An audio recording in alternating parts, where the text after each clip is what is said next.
Hello everyone, Delta Maths YouTube channel tour oinota video loi punorbar swagatam janaisu moi Dibojyoti hoike. So aji ei video tu tumalokor logot BC second semester jikhon tumalokor differential equation paper ase sei paper khonor previous year question paper ami solve korim aru ei questions pur tumalokor অন্তৰ্গত হয় 2019 or যিখন differential equation paper আছিল আৰু paper code আছিল 2.2 সেই পেপাৰখনৰ অন্তৰ্গত হয় কোৱেশ্চনছবোৰ so আজি যিবোৰ ডিসকাস কৰিব গৈ আছো আৰু সেই যিখন কোৱেশ্চন পেপাৰ হয় সেই কোৱেশ্চন পেপাৰ খনৰ পৰা যিবোৰ তোমালোকৰ সিলেবাস যেটা নিউ যিটো সিলেবাস CBCS সিলেবাসৰ যিবোৰ অন্তৰ্গত টপিক আছে সিলেবাসটোৰ সেই টপিকবোৰ লগত ৰিলেভেন্ট যিবোৰ কোৱেশ্চনছ পায় সেই কোৱেশ্চনছবোৰ মই কোৱেশ্চন পেপাৰ খনৰ পৰা তুলি লৈছো আৰু সেই কোৱেশ্চনছবোৰ তোমালোকক আজি সলভ কৰাম আৰু এই কোৱেশ্চনছবোৰে তোমালোকক ডেফিনেটলি তোমালোকৰ যিটো অনাগত exam that means BC second semester exam সেই এক্সামত ডেফিনেটলি হেল্প কৰিব so let's start with question number 1A so আমি ডিসকাস কৰিব গৈ আছো 2019 so differential equation paper name differential equation ঠিক আছে so যেটো ফার্স্ট কোয়েশ্চন হয় সো ফার্স্ট আমি 1 মাৰ্কৰ কোয়েশ্চন খিনি আমি কৰিম তাৰ পাছতে 2 মাৰ্কৰ যেকিটা তোমালোকৰ সিলেবাসৰ অন্তৰ্গত হয় সেই কেটা প্ৰবলেম সলভ কৰিম দেন আমি যিবোৰ ডাঙৰ প্ৰবলেমছ আছে সেইবোৰ প্ৰবলেম আমি সলভ কৰিম ঠিক আছে সো মই এই পেপাৰখনক মই দুটা ভাগত বিভক্ত কৰিম দ্যাট মিন্স ফাৰ্স্ট মই যিবোৰ শৰ্ট কোয়েশ্চন আছে শৰ্ট কোয়েশ্চনছবোৰ তোমালোকক সলভ কৰাই দিম 1 মাৰ্ক আৰু 2 মাৰ্ক দেন আমি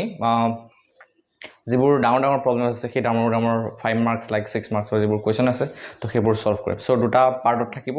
so video number 1 that is part 1 of this question paper solving video that means our next at a part thakibo part 2 of this question paper solving video that is the solution of the question paper 2019 differential equation ঠিক আছে so তোমালোকে video to ভালকে চাবা skip নকৰা কৈ চাবা এই কোৱেশ্চনছ বোৰ তোমালোকক ডেফিনেটলি যিবোৰ অনাগত এক্সাম তোমালোকৰ BC সেকেন্ড সেমিস্টাৰ বাবে তাত ডেফিনেটলি হেল্প কৰিব so question number 1A মই লৈ লৈছো so question number 1A দিয়া আছে write down the degree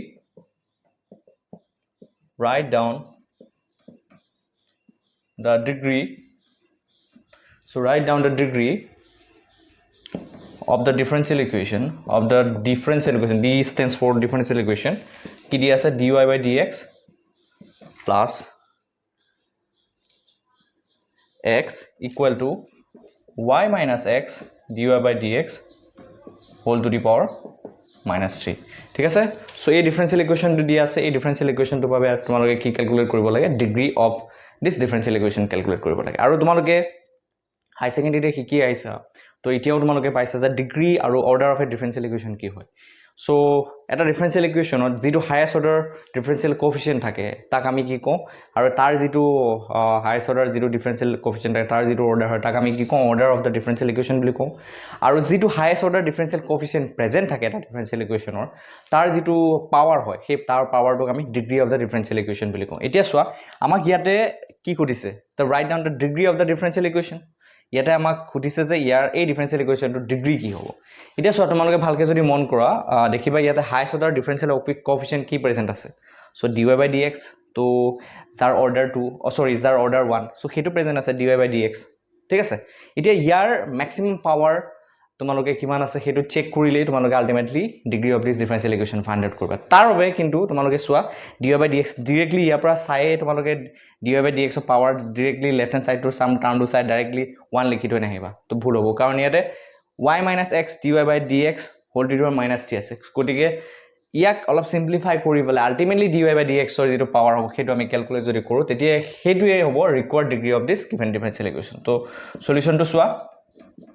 so এটো সলভ কৰোতে তোমালোকৰ ডেফিনেটলি বেছি টাইম লাগিব না লাগে মোৰ মতে সো 1 মাৰ্কৰ question solve within a short time হৈ যাব আৰু মুখেও কৰিব পাৰা ঠিক আছে এটা চোৱা তোমালোকে যদি মন কৰা মই অলপ এক্সপ্লেইন কৰি দিছো বাৰু তো এনিৱে তোমালোকৰ প্ৰেক্টিছত আহি গলে তোমালোকৰ এইবোৰ উইদিন এ শৰ্ট টাইম হৈ যাব dy by dx plus x it is y minus x dy by dx whole to the power minus 3 টো লিখিব পাৰো আমি 1 by y minus x into dy by dx whole cube এটা তোমালোকে চোৱা ভালকে মন কৰিবা এতিয়া আমি এখিনি আৰু যদি ফাৰ্দাৰ সিম্পলিফাই কৰো কি পাম সো ক্ৰস প্ৰডাক্ট কৰি পেলে আমি কি কৰিব পাৰো ইয়াৰ পৰা dy by dx বৰ্জপূৰণ কৰি কি পাম dy by dx plus x whole to the power কিমান হৈ যাব dy by dx into কি হ'ব y minus x into dy by dx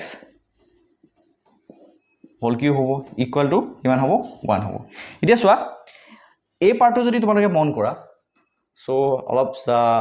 short trick use কৰিব লাগে এলা এক মাৰ্কৰ কোৱেশ্চন তোমালোকে উইদিন শৰ্ট টাইম ক্যালকুলেট কৰিব পাৰিবা শৰ্ট ট্ৰিক ইউজ কৰি এইটো চোৱা এই টাৰ্মটো whole to the power cube আছে ঠিক আছে that means a - b whole cube ফৰ্মুলাত পৰি আছে তোমালোকে যদি ব্ৰেক কৰা তাৰ যিটো তাত যিবোৰ টাৰ্ম থাকিব তাৰ টাৰ্মবোৰৰ আটাইতকৈ ম্যাক্সিমাম পাৱাৰটো কি হ'ব ডেফিনেটলি 3 হ'ব ঠিক আছে আৰু ম্যাক্সিমাম পাৱাৰ 3 এতিয়া চোৱা তাত ম্যাক্সিমাম পাৱাৰ 3 এই y টাৰ্মটো a - b যদি ধৰি লোৱা ইয়াত y টোক যদি a বুলি এজিউম কৰা আৰু a টাৰ্মটোক যদি b বুলি ধৰা সো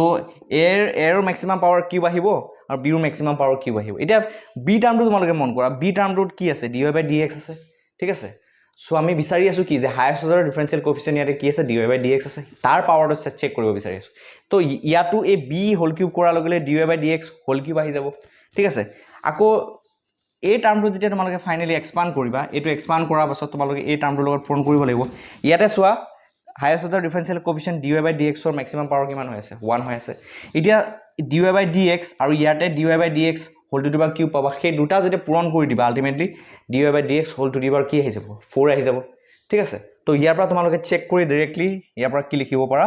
যে তোমালোকে এক্সপান্ড কৰিছা বা এক্সপান্ড কৰি পেলাই চেক কৰিবা যে আলটিমেটলি তোমালোকে মই যিখিনি কথা কৈছো that means মই কৈছো যে ইয়াৰ power maximum dy by dx ৰ ম্যাক্সিমাম পাৱাৰটো আহিব 4 সো সেইটোৱে পাবা সো এখিনি অবজাৰভেশন কৰি পেলাই তোমালোকে লিখিব পাৰা therefore degree of the given differential equation is এই ক্ষেত্ৰত তোমালোকে 4 পাবা ঠিক আছে so question number 1 is done তোমালোকে কৰিবা কি তোমালোকক দিছো এটো কাম যে তোমালোকে y - x dy by dx এই টাৰ্মটো যেটো whole to the power cube আছে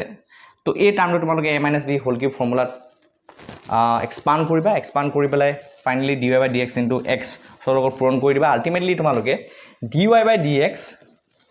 সো যেটো ম্যাক্সিমাম পাৱাৰ পাবাগৈ হেতু পাবাগৈ 4 আৰু হেতু কাৰণে আমি জানো যে যেটো কনসেপ্ট হয় that means degree of a differential equation is nothing but the highest the power of the highest order differential coefficient present in the given differential equation so he concept to use koribe ইয়াৰ পৰা আমি যেহেতু আমি দেখা পাইছো যে dy by dx আমি analyse কৰি পাইছো dy by dx or maximum power to 4 হয় so therefore so in this case the degree of this differential equation is 4 so let's move to the next question that is question number b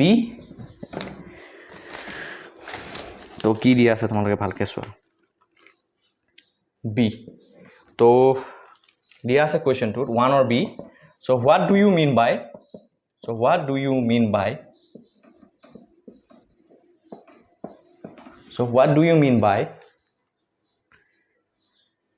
a singular solution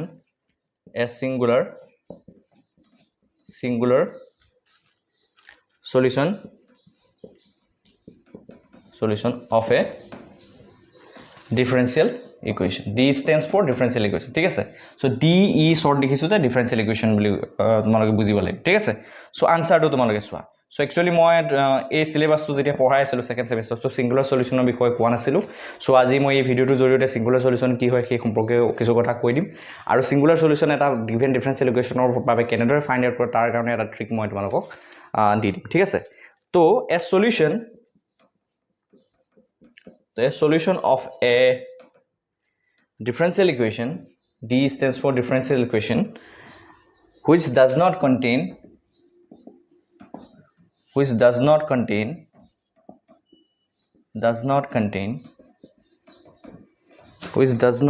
any arbitrary constant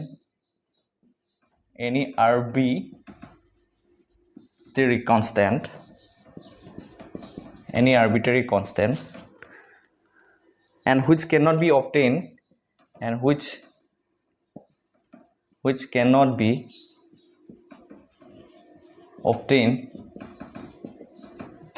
be obtained from general solution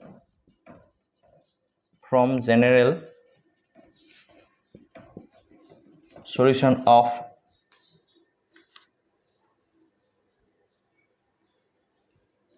a differential equation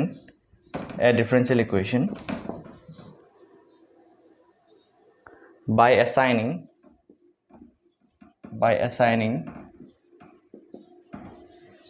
a particular value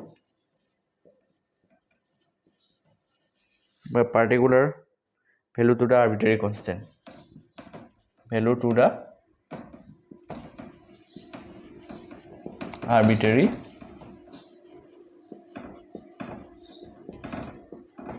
constant. So তোমালোকে ডেফিনেশনটো first মন কৰা, মই তোমালোকক ভালকৈ explain কৰি দি আছোঁ, ঠিক আছে? সো ডেফিনেশনটো কি কৈছে যে a solution of a differential equation which does not contain any arbitrary constant and which cannot be obtained from the general solution of a differential equation by assigning a particular value to the arbitrary constant is called singular solution, ঠিক আছে? So এটা differential equationৰ solution, ঠিক আছে, যিটো solutionৰ কোনো ধৰণৰ arbitrary constant present নাথাকে আৰু যিটো solution আমি যিটো differential equation or general solution or সেই general solution টোৰ পৰা আমি ফাইন্ড আউট কৰিব নোৱাৰো by assigning, that means এই general solution টো যিবোৰ constant আমি পাওঁ সেই constant বোৰত কিছুমান particular value insert কৰি পেলাই লৈ পেলাই আমি particular value assign কৰি পেলাই আমি ফাইন্ড আউট কৰিব নোৱাৰো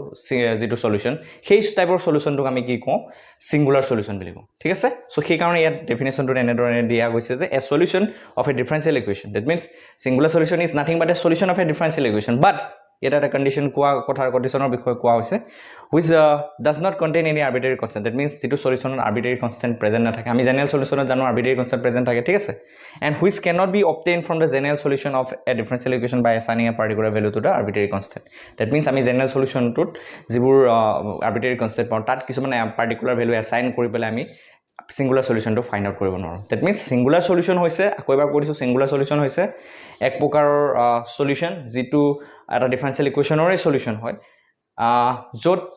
কোনো ধৰণৰ arbitrary constant present থাকিব নোৱাৰিব, ঠিক আছে? আৰু যিটো solution general solutionৰ পৰা আমি find out কৰিব নোৱাৰো by assigning some particular value to the arbitrary constant which is present in the given present in the general solution of a differential equation. So এতিয়া মই ইয়াৰ বাবে তোমালোকে জাস্ট এইটো ডেফিনেশনটো খুদিছিলে, তোমালোকৰ ডেফিনেশনটো লিখিবা। সো ইয়াৰ বাবে মই জেনাৰেল সলিউশনৰ বাবে এটা ওয়াৰ্কিং ৰুল দি দিওঁ, তোমালোকৰ পৰীক্ষাত আহে তোমালোকে ক্যালকুলেট কৰিব পাৰিবা। সো এটা ওয়াৰ্কিং ৰুল কেনেকৈ ফাইন্ড আউট কৰিব লাগে সিঙ্গুলাৰ সলিউশন, তো মই তাৰ বাবে এটা ওয়াৰ্কিং ৰুল দি দিছোঁ। ওয়াৰ্কিং ৰুল, সাপোজ লেট এটা আমি ডিফাৰেন্সিয়াল ইকুয়েশন কনসিডাৰ কৰিছো x f x y p equal to 0, ঠিক আছে? সো ইয়াত function of x y p means সে ইয়াতে যেটো ডিফারেন্সিয়াল ইকুয়েশন থাকিব তাত as a function of x y p বিলি ইকুয়াল টু 0 লিখিছো, মিন্স ইয়াতে x আৰু y ভেৰিয়েবল দুটাও থাকিব আৰু লগতে p থাকিব। p মিন্স কি হয়, সে differential coefficient, p means dy by dx এই টার্মটো প্রেজেন্ট থাকিব। সো এটা কনসিডারেশন লৈছো b a given differential equation, b a given differential equation বুলি লৈ লৈছো, ঠিক আছে? এতিয়া চোৱা ইয়াক আমি উইথ ৰেসপেক্ট টু p আমি ডিফাৰেন্সিয়েট কৰো, পাৰ্সিয়ালি যদি আমি ডিফাৰেন্সিয়েট কৰো, দো ডিফাৰেন্সিয়েটিং এটো মই 1 দিছো, ডিফাৰেন্সিয়েটিং 1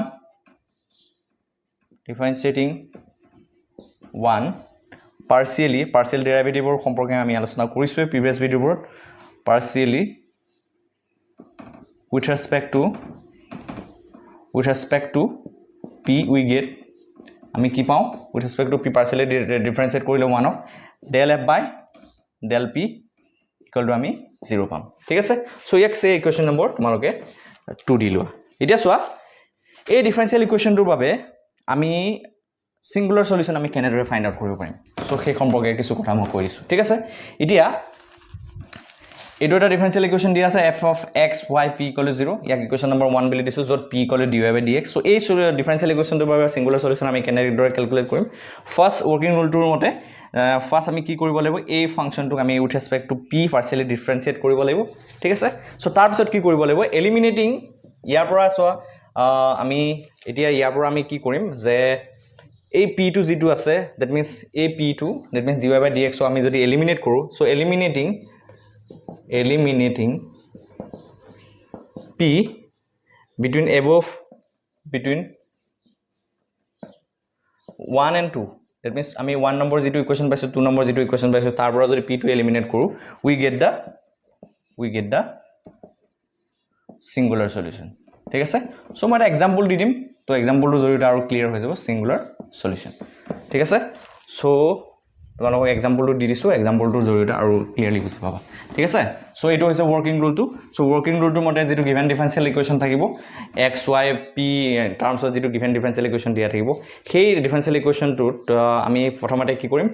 আমি with respect to p partially differentiate কৰিম so p partially with respect to p যদি পাৰ্সিয়ালি ডিফাৰেন্সিয়েট কৰো x y কে যে কনস্ট্যান্ট ৰেকৰ্ড কৰিব লাগিব কাৰণ তোমালোকে জানা যে পাৰ্সিয়াল ডিফাৰেন্সিয়েশনত কি হয় যে এটা ভেৰিয়েবলৰ ৰেসপেক্টত যদি আমি ডিফাৰেন্সিয়েট কৰো বাকি কিটাকে যে কনস্ট্যান্ট আমি ট্ৰিট কৰিব লাগে ঠিক আছে সো নেক্সট কি কৰিব লাগিব যেটো p আছে সো হি তাক আমি এলিমিনেট কৰিব লাগিব by considering these two equations which is denoted as equation number 1 and equation number 2 tar pisot ami singular solution to ami pai jam so eta example loi lusu to example so find a singular solution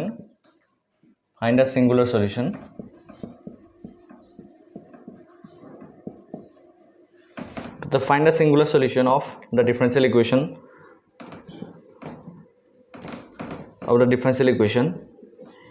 8p square y minus 2 whole square y minus 2 no is likha y minus 1 whole square equal to 4 2 minus y ঠিক আছে so a differential equation to find a singular solution of the differential equation 8p square y minus 1 whole square equal to 4 into 2 minus y so yata so tomaloke dekhisa that this is as a function of amar ki dia ase x y and p bili bela dia ase thik ase yat p ki hoy where p is nothing but dy by dx so differential coefficient to hoy thik ase so yak ami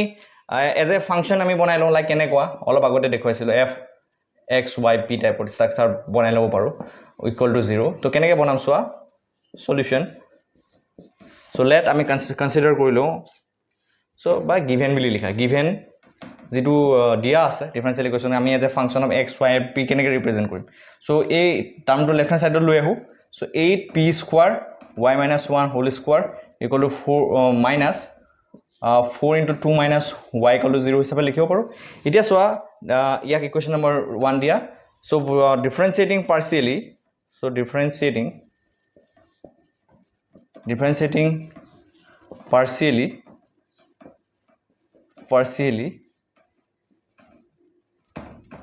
with respect to p from 1 we get so equation number yak given so yak ami as a likhibo paru ki so given yake ami moi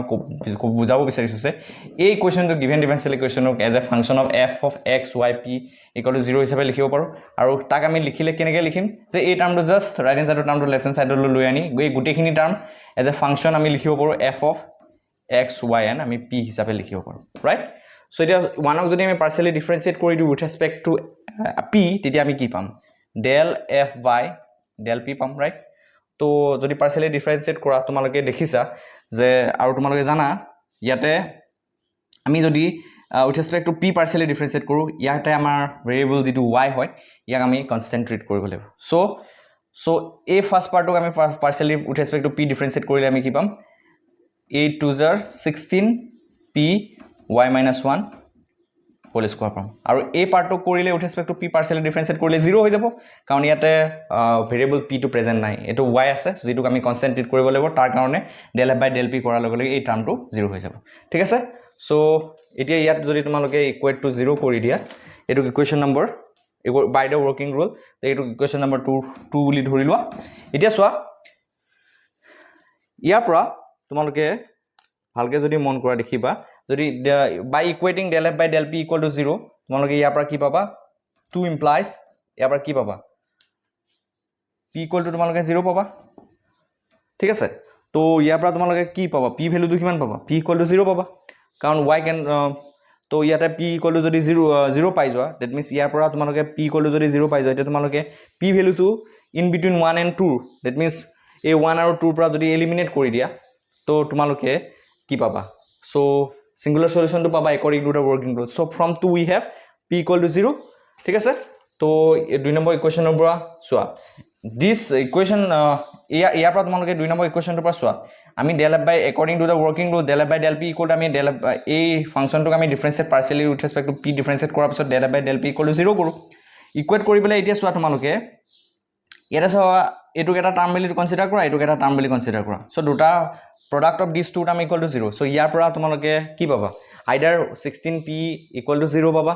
or y minus 1 whole square equal to 0 পাবা but 16 cannot be equal to 0 তো তাৰ পৰা p equal to 0 বুলি conclude কৰিব পাৰা আৰু or y minus 1 whole square equal to 0 কৰিব পাৰা but ইয়াৰ পৰা তোমালোকক আমাৰ p লাগে p টো এলিমিনেট কৰিব লাগে so p টোক টাৰ্গেট কৰি আমি ইয়াৰ পৰা p equal to আমি কি পালো 0 পালো এটা p equal to 0 যদি ইকুৱেশ্যন নম্বৰ 1 ত তোমালোকে ৰিপ্লেস কৰি দিয়া if you put the value of p in equation number 1 putting p equal to 0 in 1 we get so ami p to eliminate koribo lage in between 1 and 2 so p to jodi eliminate korim ami ki pam 1 or put kori dia lage p equal to 0 tomaloke dekhisa this term will be completely 0 hoy jabo to thakibo goi 4 into 2 minus y equal to 0 so yar pra tomaloke ki paba 4 cannot be equal to 0 so 2 minus y equal to 0 so here pra ki baba so this imply what y equal to 2 so here a khetrot here pra ami ki kobo paru eliminating p ami ki palu y equal to 2 palu so y equal to 2 is the required singular solution ঠিক আছে so in this way you can calculate the singular solution so moving to the next question so মই question বুৰৰ লগতে concept বুৰ দি গৈছো যিবোৰ ৰখি গৈছিলে এটা দুটা মই হিনিউ দি যাম তোমালোকে questions বুৰ পাই যাবা question answer solution বুৰ পাই যাবা concept ৰখি যোৱা concept বুৰ discussion আকৌ এবাৰ হৈ যাব যাৰ জৰিয়তে তোমালোকে তো concept বুৰ ভালদৰে ক্লিয়াৰ হৈ যাব so moving to the next question number c 1c কি দিয়া আছে so is the integrating factor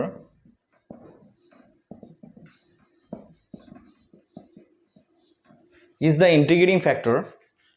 so the integrating factor dia ase is the integrating sorry so is the integrating factor question to bhalke mon koriba is the integrating factor of the differential equation x dy minus y dx equal to 0 is unique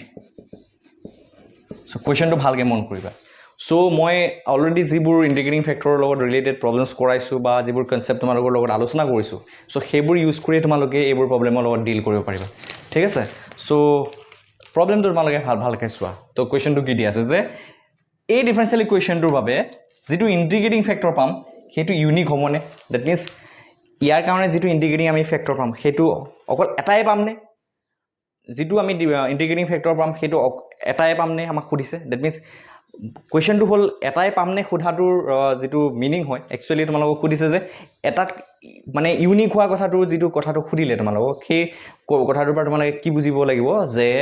yar pora jitu integrating factor pam ami okol etai integrating factor unique buli koa kotha tu par tumalok bujibo lagibo je yar pora okol etai integrating factor pabo paru ne other than that means etatke odhik integrating factor pabo paru তো হেতু তোমালোকে verify কৰি লিখিব লাগিব আৰু যদি এটাই পাও ইটস ওকে ডাইৰেক্ট তোমালোকে আনসাৰ লিখিব পাৰিবা the integrating factor for the differential equation x dy minus y dx is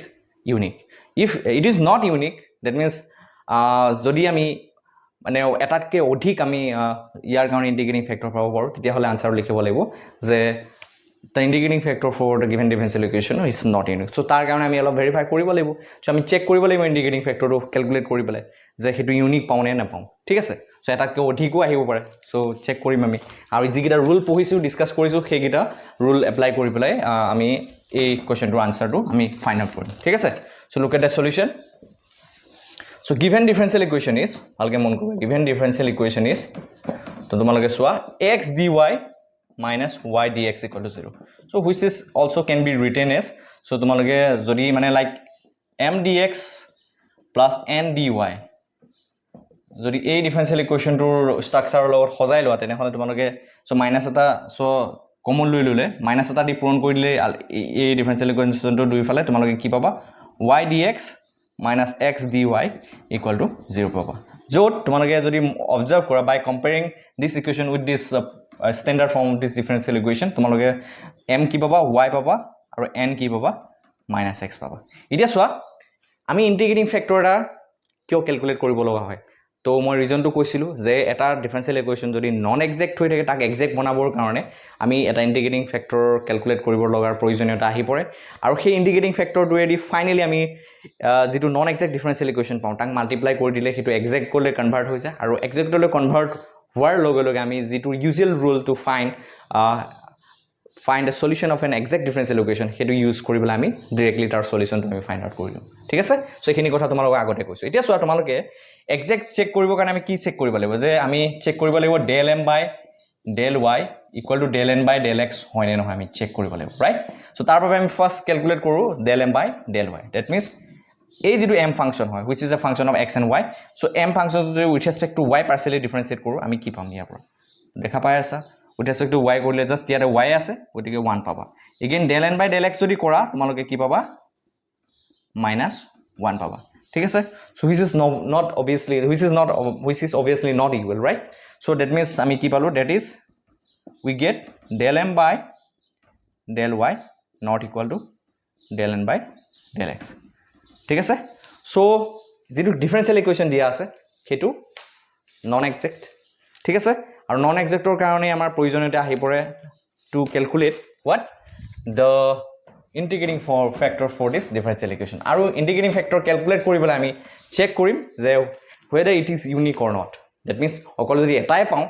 it's okay তেতিয়া আমি ইউনিক বুলি ক'ব পাৰিম যদি তাতকৈ more than that যদি আমি পাব পাৰো তেতিয়া হলে আমি কম যে the integrating factor for a given differential equation is not unique ঠিক আছে so আমি ইয়াৰ পৰা কি লিখিম so since del m by del y not equal to del n by del x for a given differential equation that is x dy equal to minus y dx equal to 0 so the given differential equation is not exact এতিয়া তোমালোকৰ rule 1 লৈ মনত পেলোৱা মই যেটো তোমালোকক পঢ়াইছিল ঠিক আছে তো সেই ৰুলটো মতে কি আছিল যে যেটো ইনস্পেকশন মেথড that means এটা ট্রায়াল মেথড ইউজ কৰিছিল যে কোনটো ফ্যাক্টৰেদি that means কোনটো এটা পাৰ্টিকুলাৰ টাৰ্মেদি মাল্টিপ্লাই কৰি দিলে এই ডিফাৰেনশিয়েল ইকুৱেশ্যনটো নন এক্সাক্টৰ পৰা এক্সাক্টলৈ পৰিৱৰ্তন হৈ যাব সো এটা ইয়াতে আমি সেই ট্ৰিকটো ইউজ কৰিম এটা ট্ৰায়াল মেথড ইউজ কৰিম কাৰণ আমি চেক কৰিব গৈ আছো যে ইউনিক হয় নে নহয় যেটো ইন্টিগ্ৰেটিং ফ্যাক্টৰ পাম আমি গতিকে আমি ট্ৰায়াল মেথড ইউজ কৰি এটা আমি টাৰ্ম আমি কনসিডাৰ কৰি লম সো এটা জেনাৰেল আমি টাৰ্ম এটা কনসিডাৰ কৰি লম জেনাৰেল টাৰ্মটো কনসিডাৰ কৰিবলৈ আমি এই জেনাৰেল আমি টাৰ্মটোক এজ এ ইন্টিগ্ৰেটিং ফ্যাক্টৰ হিচাপে ট্ৰিট কৰি পেলাই ইয়াক আমি মাল্টিপ্লাই কৰি দিম মাল্টিপ্লাই কৰি দি পেলাই সাম যে সেই যেটো জেনাৰেল আমি স্ট্ৰাকচাৰ লৈছো তাৰ পৰা অকল এটা আমি ইন্টিগ্ৰেটিং ফ্যাক্টৰে পাম নে যেটো ইউনিক হ'ব যাক আমি ইয়াৰ লগত এই ডিফাৰেনশিয়েল ইকুৱেশ্যনটোৰ লগত মাল্টিপ্লাই কৰি দিয়াৰ লগে লগে এটো এক্সাক্টলৈ পৰিৱৰ্তন হৈ যাব যেটো নন এক্সাক্ট ডিফাৰেনশিয়েল ইকুৱেশ্যন এক্সাক্টলৈ পৰিৱৰ্তন হৈ যাব আৰু যদি other than that means তাতকে যদি অধিক আমি পাই যাও ইন্টিগ্ৰেটিং ফ্যাক্টৰ যাৰ লগত এই ডিফাৰেনশিয়েল ইকুৱেশ্যনটো মাল্টিপ্লাই কৰি দিয়াৰ লগে লগে নন এক্সাক্টৰ পৰা এক্সাক্টলৈ পৰিৱৰ্তন হৈ যায় তেতিয়া আমি তাক কম যে তেতিয়া আমি কি কনক্লুজন দিব পাৰিম যে what conclusion can be made তাৰ পৰা আমি কি কনক্লুজন ড্ৰ কৰিব পাৰিম যে the integrating factor for the given differential equation is not exact so এতিয়া তাৰ কাৰণে আমি এটা ট্ৰায়াল মেথড ইউজ কৰিম সো তাৰ পৰা আমি যেটো ফাৰ্স্ট ৰুল আছে তাৰ মতে আমি কনসিডাৰ কৰি লম so let x to the power m and y to the power n আমি ধৰি লম যে x to the power m into x to the power n y to the power n sorry x to the power m into x y to the power n be the integrating factor for the given differential equation ঠিক আছে তো এতিয়া আমি যেটো আমি ধৰি লৈছো যে x to the power m আৰু y to the power n টো আমি এটো assumption হয় তো ঠিক আছে সো এটো আমি ইন্টিগ্ৰেটিং ফ্যাক্টৰ বুলি বলে আমি ধৰি লৈছো তো এক্সিস্টেন্সও পাইছো যে আমি directly আমি এটা কথা মানে আমি যেটো given differential equation দিয়া আছে তাৰ পৰা আমি এটা কথা সিউৰিটি পাইছো যে ইয়াৰ কাৰণটো ডেফিনেটলি এটা ইন্টিগ্ৰেটিং ফ্যাক্টৰ এক্সিষ্ট কৰিব কাৰণ যেহেতু given differential equation হয় হেতু নন এক্সাক্ট আমি ভেৰিফাই কৰিছো যে del m by del y not equal to del n by del x গতিকে তাৰ বাবে there exists at least one integrating factor so at least one integrating factor means তাতকে অধিকও থাকিব পাৰে তাৰ বাবে আমি ধৰি লৈছো এটা integrating factor x to the power y into y to the power n be the integrating factor for the given differential equation. এতিয়া আমি যেটো given differential equation হয় তো তাক আমি মাল্টিপ্লাই কৰি দিম কিহে a x to the power m into y to the power n যেটো ইউজুয়াল রুল হয় মই তোমালোকক কৈছো যে মাল্টিপ্লাই কৰি দিয়াৰ পিছত কি হৈ যায় it converts to an exact differential equation non exact to exact to convert হৈ যায় সো কি লিখিম y into dx minus x into dy equal to 0 হৈ গল সো এতিয়া তোমালোকে যদি মাল্টিপ্লাই কৰি দিয়া কি পাবা x into y x to the power m into y to the power n plus 1 dx minus x to the power m plus 1 into y to the power n dy equal to 0 এতিয়া তোমালোকে new m তো কি পালা তোমালোকে new m তো কি পাবা x to the power m into y to the power n plus 1 আৰু নিউ n তো কি পাবা minus x to the power m plus 1 into y to the power n এতিয়া চোৱা নতুন m আৰু কি পাইছো এটো পাইছো আৰু নতুন n পাইছো এটো পাইছো এতিয়া চোৱা আমি জানো যে এটা নন এক্সাক্ট ডিফাৰেন্সিয়েল ইকুৱেশ্যনক ইন্টিগ্ৰেটিং ফ্যাক্টৰে যদি মাল্টিপ্লাই কৰি দিও it converts to an exact differential equation so by using that fact আমি ইয়াৰ পৰা নতুন m আৰু নতুন n টো পাইছো এই দুটা তোমালোকে দেখা পাই আছা এতিয়া আমি সেই ফ্যাক্টটো আমি গম পালো যে নতুন m এই কনভাৰ্ট যেতিয়া এই ডিফাৰেন্সিয়েল ইকুৱেশ্যন যেটো গিভেন ডিফাৰেন্সিয়েল ইকুৱেশ্যনৰ লগত ইন্টিগ্ৰেটিং ফ্যাক্টৰে মাল্টিপ্লাই কৰিলো নতুন m আৰু নতুন n কি বনি গল this term and this term আৰু আমি জানো যে এতিয়া কি হৈ যাব ইন্টিগ্ৰেটিং ফ্যাক্টৰটো মাল্টিপ্লাই কৰি দিয়াৰ লগে লগে নন এক্সাক্ট টু এক্সাক্ট লৈ পৰিৱৰ্তন হৈ যাব গতিকে যেহেতু এক্সাক্ট লৈ পৰিৱৰ্তন হৈ যাব তো তাৰ পৰা আমি কি কনক্লুজন কৰিব পাৰো যে del m by del y now আমি কি কম del m by del y into del n by del x বুলি আমি কনক্লুড কৰিব পাৰো since the non exact differential equation is transformed to an exact differential equation after multiplying by the integrating factor right so এই কনসেপ্টটো use কৰি পেলাই এতিয়া আমি যদি